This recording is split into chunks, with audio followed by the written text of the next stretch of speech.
Lord's universal reign of peace. Isaiah chapter 2 verses 1 to 6.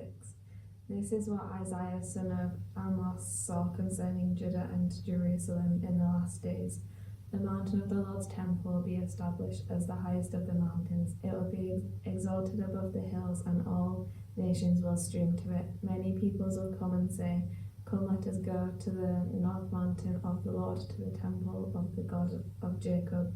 He will teach us his ways so that we may walk in his paths." The law will go out from Zion, the word of the Lord from Jerusalem. He will judge between the nations and will settle disputes for many peoples. They will beat their swords into plowshares and their spears into pruning hooks. Nations will not take up swords against nation, nor will they train for war any more. Come, descendants of Jacob, let us walk in the light of the Lord. You, Lord, have abandoned your people, the descendants of Jacob. They are full of superstitions from the east. They practice divination like the Philistines and embrace pagan customs.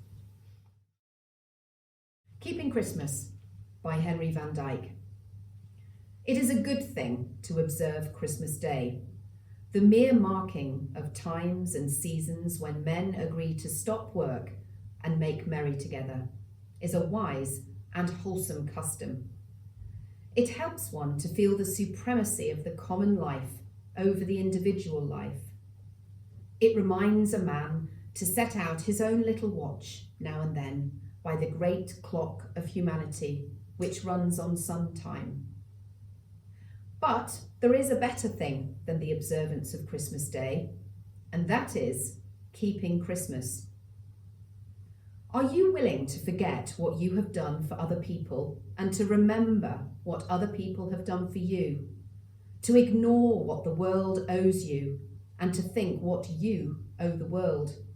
To put your rights into the background and your duties into the middle distance, and your chances to do a little more than your duty in the foreground, to see that your fellow men are just as real as you are, and to try and look behind their faces to their hearts, hungry for joy, to close your book of complaints against the management of the universe, and look around you for a place where you can sow a few seeds of happiness. Are you willing to do this? Even for a day? Then you can keep Christmas. Are you willing to stoop down and consider the needs and desires of the little children? To remember the weakness and the loneliness of people who are growing old? To stop asking how much your friends love you and ask yourself whether you love them enough? To try to understand what those who live in the same house with you really want, without waiting for them to tell you. To make a grave for your ugly thoughts and a garden for your kindly feelings, with the gate open. Are you willing to do these things, even for a day? Then you can keep Christmas. And if you can keep it for one day, why not always?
Micah chapter 5, verses 2 to 5.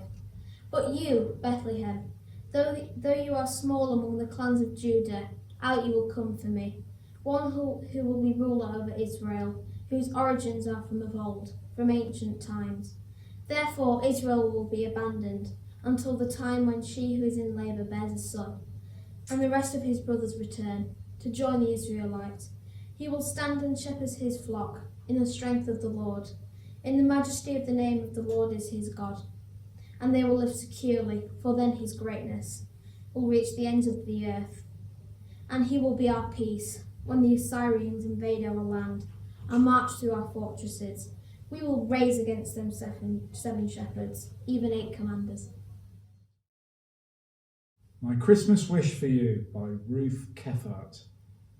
My Christmas wish for you, my friend, is not a simple one, for I wish you hope and joy and peace, days filled with warmth and sun. I wish you love and friendship too throughout the coming year, lots of laughter and happiness to fill your world with cheer. May you count your blessings one by one, and when totaled by the lot, may you find all that you've been given to be more than what you sought. May your journeys be short, your burdens light. May your spirit never grow old. May all of your clouds have silver linings and your rainbows pots of gold. I wish this all and so much more. May all your dreams come true. May you have a Merry Christmas, friend, and a Happy New Year too.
Jesus is announced. Luke chapter 2, verses 1 to 7.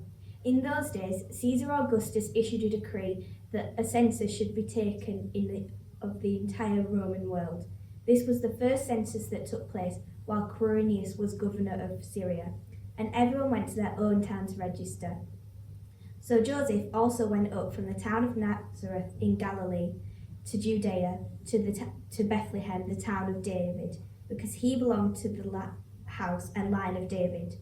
He went there to register with Mary, who was pledged to be married to him and was expecting a child. While they were there, the time came for the baby to be born, and she gave birth to her firstborn son. She wrapped him in cloths and placed him in a manger, because there was no guest room available for them.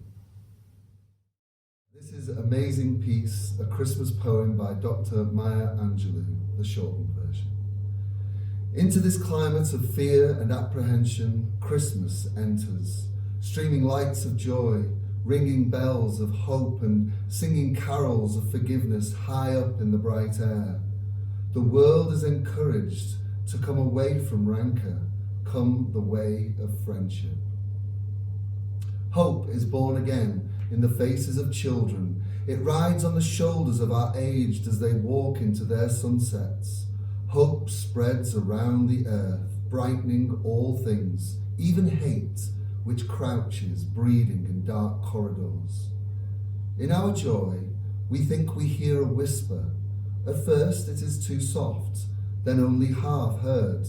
We listen carefully as it gathers strength. We hear a sweetness. The word is peace.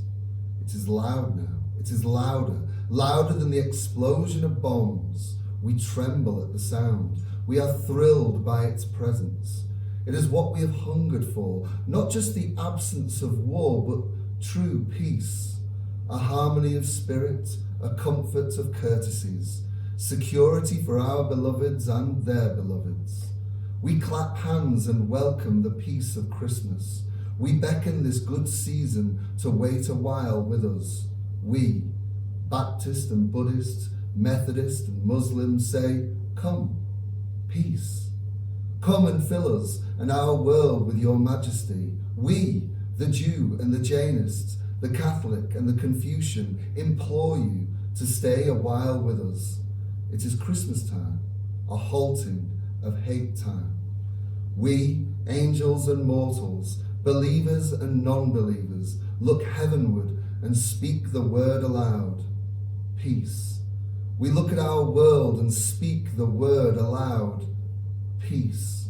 We look at each other, then into ourselves, and we say, without shyness or apology or hesitation, peace, my brother, peace, my sister, peace, my soul.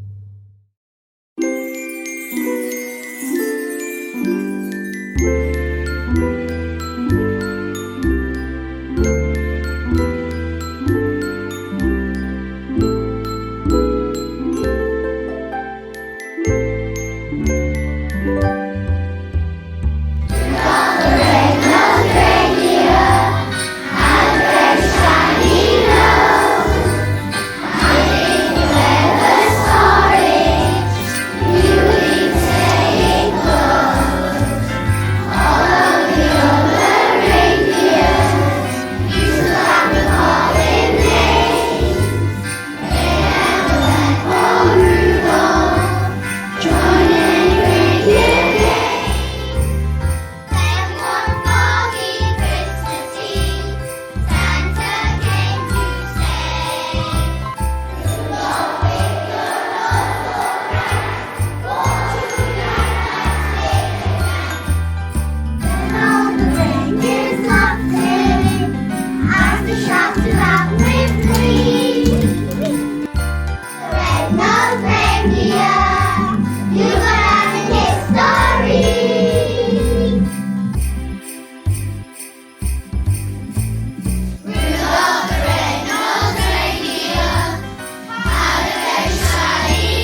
shepherds and the angels, Luke chapter 2, verses 8 to 21. And there were shepherds living out in the fields nearby, keeping watch over their flocks at night. An angel of the Lord appeared to them, and the glory of the Lord shone around them, and they were terrified. But the angel said to them, "Do not be afraid. I bring you good news that will cause great joy for all the people. Today in the town of David, a Saviour has been born to you. He is the Messiah, the Lord. This will be a sign to you. You will find a baby wrapped in cloths and lying in a manger." Suddenly a great company of the heavenly host appeared with the angel, praising God and saying, "Glory to God in the highest heaven, and on earth peace to those on whom his favour rests." When the angels had left them and gone into heaven, the shepherds said to one another, "Let's go to Bethlehem and see this thing that has happened, which the Lord has told us about." So they hurried off and found Mary and Joseph and the baby, who was lying in a manger.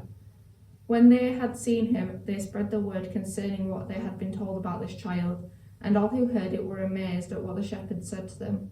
But Mary treasured up all these things and pondered them in her heart. The shepherds returned, glorifying and praising God for all the things they had heard and seen, which were just as they had been told. On the 8th day, when it was time to circumcise the child, he was named Jesus, the name the angel had given him before he was conceived. How the Grinch Stole Christmas by Dr. Seuss. So he paused, and the Grinch put his hand to his ear, and he did hear a sound rising over the snow. It started in low, then it started to grow. But the sound wasn't sad. Why? This sound sounded merry. It couldn't be so, but it was merry, very. He stared down at Whoville. The Grinch popped his eyes. Then he shook. What he saw was a shocking surprise. Every Who down in Whoville, the tall and the small, was singing without any presents at all. He hadn't stopped Christmas from coming, it came. Somehow or other, it came just the same. And the Grinch, with his Grinch feet, ice cold in the snow, stood puzzling and puzzling. How could it be so? It came without ribbons, it came without tags, it came without packages, boxes or bags. And he puzzled 3 hours till his puzzler was sore. Then the Grinch thought of something he hadn't before. Maybe Christmas, he thought, doesn't come from a store. Maybe Christmas, perhaps, means a little bit more.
Visitors from the East, Matthew chapter 2, verses 1 to 12.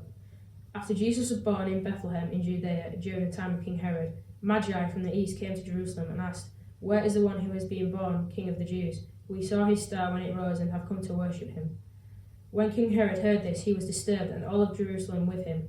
When he had called together the people's chief priests and teachers of the law, he asked them where the Messiah was to be born. "In Bethlehem, in Judea," they replied, "for this is what the prophet has written. But you, Bethlehem, in the land of Judah, are by no means least among the rulers of Judah, for out of you will come a ruler, who will shepherd my people, Israel." Then Herod called the Magi secretly and found out from them the exact time the star had appeared.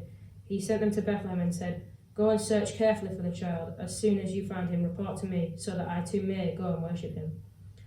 After they had heard the king, they went on their way, and the star they had seen when it rose went ahead of them until it stopped over the place where the child was. When they saw the star, they were overjoyed. On coming to the house, they saw the child with his mother Mary, and they bowed down and worshipped him. Then they opened their treasures and presented him with gifts of gold, frankincense, and myrrh. And having been warned in a dream not to go back to Herod, they returned to their country by another route. New Year blessing.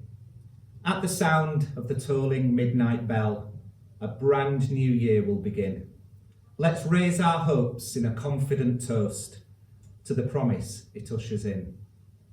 May your battles be few, may your pleasures be many, your wishes and dreams fulfilled. May your confidence stand in the face of loss and give you the strength to rebuild. May peace of heart fill all your days, may serenity grace your soul. May tranquil moments bless your life and keep your spirit whole.